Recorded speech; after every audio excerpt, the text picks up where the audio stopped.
अस्सलाम वालेकुम वरहमतुल्लाहि वबरकातुह। कई बार लोग हमसे पूछते हैं कि आपका ये वीडियो का यूट्यूब चैनल का मोटिव क्या है, क्या आप इससे पैसा कमाना चाहते हैं, और इसका अगर पैसा नहीं कमाना चाहते हैं तो आपने मोनेटाइजेशन क्यों किया है, इसमें ऐड क्यों आते हैं। तो मैं खुद भी इस बात का खुलासा कर देना चाहता हूँ कि बेशक मेरा मकसद इससे पैसा कमाना नहीं है, और मोनेटाइजेशन का जो ऑप्शन है वो इसलिए है कि यूट्यूब प्रमोट नहीं करता है। बेसिकली यूट्यूब एक बिजनेस कर रहा है इसके ज़रिए, वीडियो के ज़रिए, और वो इसका सोर्स ऑफ इनकम है, एक बहुत बड़ा इंडस्ट्रीज़ है अपना, ये यूट्यूब का बहुत बड़ा बिजनेस है ये। तो आपकी वीडियोस को प्रमोट क्यों करेगा जब उससे कमाई नहीं मिलेगी। हाँ, वो तब हो सकता है जब आपके सब्सक्राइबर बहुत ज़्यादा हैं और आपके व्यूअर्स बहुत ज़्यादा हैं, वरना अगर आप बहुत ही छोटे लेवल पे हैं या आपको सब्सक्राइबर चाहिए या व्यूअर्स चाहिए तो वो आपको आपकी वीडियो को आगे प्रमोट ही नहीं करेगा। तो ये एक मजबूरी है। तो इसलिए मैं रिक्वेस्ट करता हूँ लोगों से कि हमारा इंटेंशन जो है ये है कि हम खुद इस्लाम की जो तालीमात को फ़रोग दें। जो ख़ासकर प्रोफेशनल हैं, जो पढ़े लिखे लोग हैं, जो सोसाइटी में एक तरह से उनका दिन रात उठना बैठना, उनके साथ काम करना है, तो अक्सर उनसे सवाल किए जाते हैं। ये एक हार्ड फैक्ट है कि आप चाहे किसी पोजीशन पे हों, चाहे आप ऑफिस में हों, आप बड़े ओहदे पे हों, कहीं पे भी हों, बात चाहे कहीं से निकले लेकिन वो बात कहीं ना कहीं इस्लाम पे आकर ख़त्म होती है। तो आपके अंदर अगर सलाहियत है, आपके अंदर नॉलेज है, आपको अगर दीन इस्लाम का सही से पता है, तो आप अपनी बातों को रख सकते हैं। आप जो गलत बात है, जो गलत प्रोपगंडा है, आप उसको डिफेंड कर सकते हैं। वरना होगा क्या कि आप भी एक तो उन गलत इल्जामात की वजह से या गलत प्रोपगेशन की वजह से आपको भी शर्मिंदगी हो जाएगी कई बार, और आप डिफेंड नहीं कर पाएंगे, और आपके अंदर भी वो कुड़न पैदा हो जाएगी कि पता नहीं यह गलत है या सही है। इसलिए जानना बहुत ज़रूरी है। इस्लाम जो है वो आज से नहीं है, जब से इंसान इस दुनिया पे आया है तब से इस्लाम है। इस्लाम का मतलब होता है कि एक मालिक पे यकीन करना, एक परमेश्वर, मतलब हमारा रब मालिक एक ही है, उस पे यकीन करना और उसी की मानकर ज़िंदगी गुजारना। और यही पैगाम लेके के सारे नबी आए, यही पैगाम लेके के हज़रत मोहम्मद सल्लल्लाहु अलैहि वसल्लम आए। खुद भी ज़िंदगी गुजारना, खुद भी फर्माबरदार होना उस परमेश्वर का, और लोगों को उसके बारे में बताना ताकि लोग भी उसके आज्ञाकारी बन जाएं, और दुनिया में जो है एक शांति का, सुकून का, बेहतरीन एक आइडियल ज़िंदगी हो कि दुनिया में ना कोई फसाद हो, ना किसी तरह का करप्शन हो, ना किसी तरह की बुराई हो, हर बुराई से बचने वाला हो, और एक बेहतरीन ज़िंदगी का तस्वुर है। लेकिन इसके बरअक्स जो आप देखेंगे पूरी दुनिया में इस्लाम के ख़िलाफ़ जो है, एक तरह से इंटेलेक्चुअल आप कह सकते हैं, इल्मी लेवल पे भी कह सकते हैं, सोशल मीडिया पे भी कह सकते हैं, एक तरह से ऐसा लगेगा जैसे वार छिड़ा हुआ है। तो लोग, चूंकि इस्लाम एक वाहिद ऐसा मतलब हमेशा से दूतों का यही ज्ञान रहा, लेकिन आज आप देखेंगे कि तौहीद का जो इस्लाम की जो ब्यूटी है, जो खूबसूरती है, वो है कि एक परमेश्वर, एक अल्लाह की बंदगी बाकी सारे बातिल खुदाओं से, सारे बातिल नज़रियात से आपको ये निजात दिलाता है, सारे डर से, सारे खौफ से आपको निजात दिलाता है, और कहता है कि हमारा रब एक ही है, वो परमेश्वर एक ही है, और वो इतना करीब है हमारे जितना हमारा गर्दन का नस। वो दिलों का हाल जानता है, वो मन में कोई बात आती है वो तो सुनता है। ऐसे मालिक की बंदगी, ऐसे मालिक की उपासना, ऐसे मालिक की फरमाबरदारी करने से दुनिया में भी इंसान को चैन और सुकून मिलता है, और मरण उपरांत जो इटरनल लाइफ होगा, जो हमेशा हमेशा की ज़िंदगी होगा, जिसकी ज्ञान कुरान में भी है, वेद में भी है, बाइबल में भी, और वो हमेशा बेहतरीन होगा। तो ये आपको अल्लाह के रसूल सल्लल्लाहु अलैहि वसल्लम ने फरमाया कि ये मत देखो कि कौन बोल रहा, ये देखो कि क्या बोल रहा। मतलब कितनी बड़ी बात है कि क्वालिटी पे इम्फेसिस है, क्वांटिटी पे नहीं। क्वालिटी पे बोल क्या रहा है, कौन सी बातें, अगर अच्छी बातें बता रहा है तो आप उसको ले लो। तो ये है हमारे इस्लाम की टीचिंग। लेकिन हमारे यहाँ खुद मुसलमानों में आप देखेंगे बहुत बड़ा तबका जो है मसलकी लेवल पे डिवाइड है। कोई देवबंदी है, कोई बरेलवी है, कोई अहले हदीस है, और अगर वो बोलने वाला शख्स चाहे वो कितनी अच्छी बातें कुरान और हदीस की रोशनी में क्यों ना बता रहा हो, या विज़न की, या हिकमत की, या दावत की, लेकिन एक देवबंदी है या तबलीगी है तो वो पहले देखेगा कि ये बंदा जो बोल रहा है ये तबलीगी है कि नहीं, ये देवबंदी है कि नहीं। वरना आप लाख अच्छी बात बोले, वो उसको रिजेक्ट कर देगा, नहीं नहीं भाई इनके तो सुनना ही नहीं। सेम बरेलवी का है कि वो देखेगा भाई मेरे मसलक का है कि नहीं, मेरे बुजुर्गों की बात करता है कि नहीं, हम जिस तरह से सोचते हैं हमारा जो अकीदा है कि नहीं। चाहे आप कुरान की बात करें, या दुनिया के हालात बयान करें, या दावत की बात करें, या दुनिया में पैगाम पहुंचाने की बात करें, वो सर से इनकार खारिज कर देगा, नहीं नहीं इनकी बातें सुनना नहीं। सेम है अहले हदीस का हाल कि आप अगर अहले हदीस है तब तो आपको वेलकम है, और वरना आप अहले हदीस नहीं है तो भाई ये तो हमारी तरह नमाज ही नहीं पढ़ते, इनका तो अकीदा ही ख़राब है, इनका तो ये सुनना ही नहीं। ये जो ख़राबी है ये इस्लाम की जो क्वालिटी होनी चाहिए, जो क्वालिटी में इम्प्रूवमेंट होनी चाहिए, जो इसका इंटेलेक्चुअल लेवल होना चाहिए, जो इसका इल्मी लेवल होना चाहिए, वो नीचे जाने का सबसे बड़ा रीज़न है। हमें हर हाल में इल्म सीखना चाहिए, हर हाल में हर तरह का इल्म, और सबसे बड़ा इल्म जो है वो कुरान का इल्म है। कुरान का इल्म, अब जब कुरान की बात आती है तो अक्सर लोग बोलेंगे ये कुरान तो हमें समझ में ही नहीं आएगा, ये तो उलमाओं का काम है, और ये उलमा भी यही समझाते हैं कि भाई देखो तुम मत पढ़ना, ये मेरा काम है, ये मेरी जिम्मेदारी है, मैं ही तुम्हें समझाऊंगा। तो उसका नतीजा क्या होता है कि मुसलमान जो है खुद ही डर से नहीं पढ़ता, और वो अगर पढ़ना चाहता है तो घबराता है कि पता नहीं क्या हो जाएगा, पता नहीं मैं ऐसा तो नहीं कि मैं ये हो जाऊंगा, बिगड़ जाऊंगा, रास्ता से हिदायत से हट जाऊंगा। जब वो कुरान हुदल लिन्नास है, सारी इंसानियत के लिए हिदायत है, जो चीज़ हिदायत के लिए है तो उससे इंसान जो है हिदायत ही पाएगा, जो जिसका जो ऑब्जेक्टिव है वही फंक्शन करेगा वो। अब हम कैसे सीखें? तो सीखने के लिए कई तरीके हैं, और मैं पहले भी बता चुका हूँ कि सारे मुसलमान जो पढ़े लिखे लोग हैं उनको चाहिए कि कुरान का एक नज़म, अपना सिस्टम डेवलप करें। डेली कुरान को सुनने का या पढ़ने का या सीखने का कोई अपना 1 घंटा 2 घंटा, या आप रास्ते में जा रहे हैं, ट्रैवल कर रहे हैं, सर्विस में जा रहे हैं, 1 घंटे का ड्राइव है, 2 घंटे का ड्राइव है, आप कुरान शरीफ, आप कोई ऐप है जैसे 360 है, उसमें ट्रांसलेशन के साथ है, आप उसको सुन सकते हैं।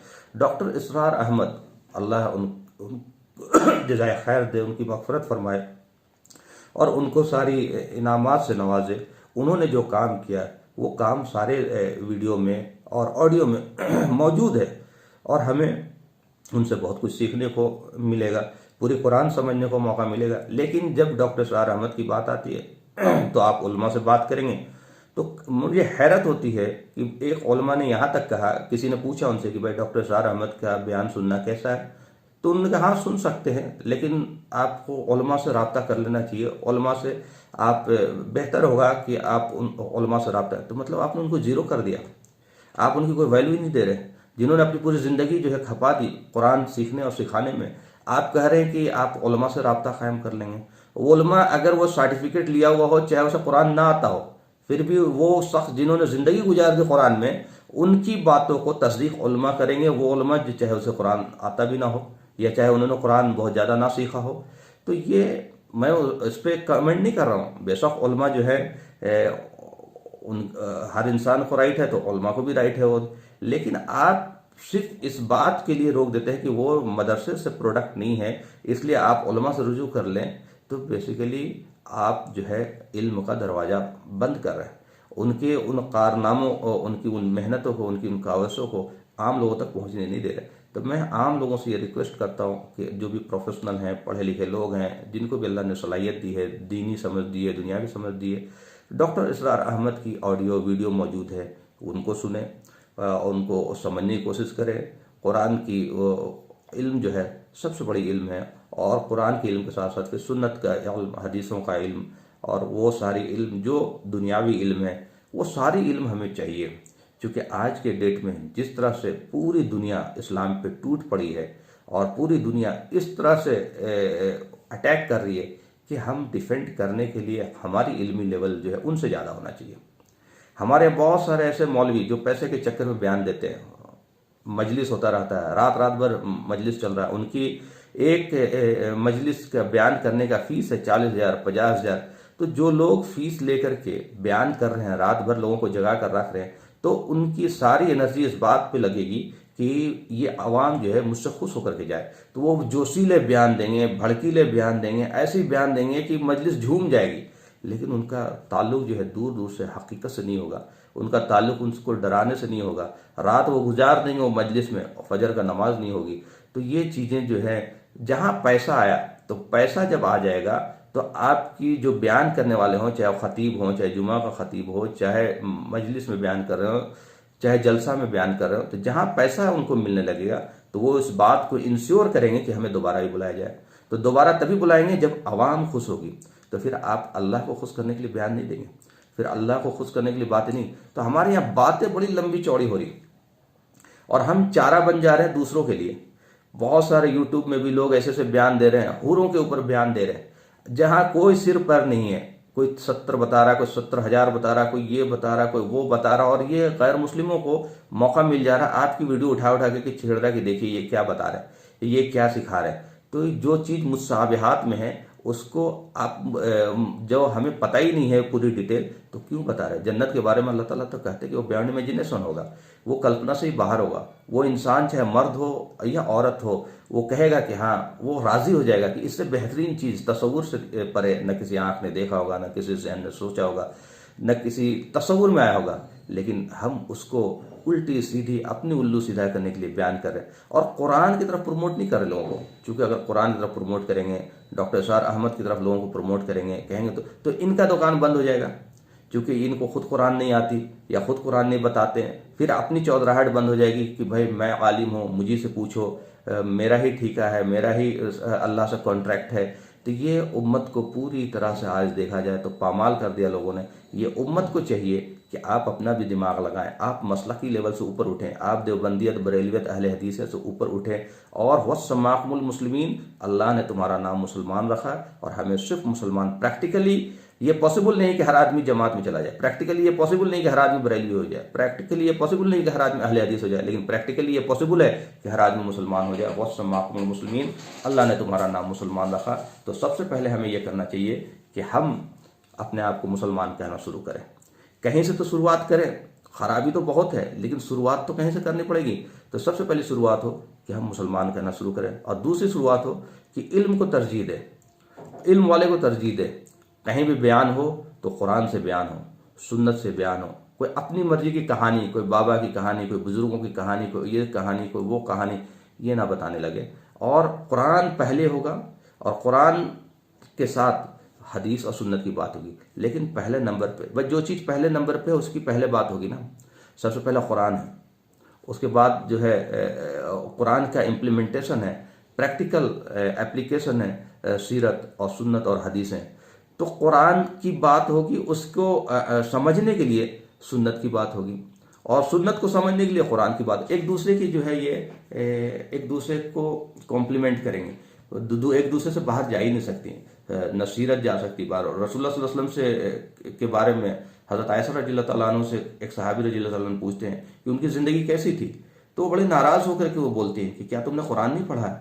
तो कुरान को हमने छोड़ दिया, कुरान की तालीम दिन भर, हमारा तो उससे फुर्सत ही नहीं मिलना चाहिए। दिन भर जो है अगर तालीम की बात हो तो पहले कुरान की बात होगी, कोई मजलिस की बात हो तो कुरान की बात होगी, कहीं सीखने सिखाने की बात हो तो कुरान की बात। उससे फुर्सत मिले तब आप दूसरी चीज़ करें। लेकिन आपको, हमें तो दूसरी चीज़ से फुर्सत मिल रही है, हम कुरान तक पहुंच ही नहीं पा रहे। कुरान से दूर कर दिया। और ये वार्निंग है रसूलुल्लाह सल्लल्लाहु अलैहि वसल्लम की कि कुरान से ही कौमों का उरूज होगा, और कुरान छोड़ने के नतीजे में जवाल होगा। तो कुरान को अगर नहीं हमने तरजीह दी, कुरान को नहीं पढ़ाया अपने लड़कियों को, लड़कों को, नौजवानों को, तो आप जिस तरह से देखेंगे कि जिस तरह से ये मुर्तद, जिस तरह से ये लोग जो इस्लाम के ख़िलाफ़ हैं, वो ऐसी ऐसी चीज़ें इस्लाम के ख़िलाफ़ जहर उगल रहे हैं कि कोई भी आदमी अगर सुनेगा तो उसका भी दिमाग ख़राब हो सकता है। वो डिफेंड ही सिर्फ इल्म के लेवल पे किया जा सकता है, और इल्म जो है वो कुरान का इल्म है। और उस कुरान को समझने के लिए हमें सीरत समझना है और हमें हदीस से समझना है। व आखिर दावाना अल्हम्दुलिल्लाहि रब्बिल आलमीन।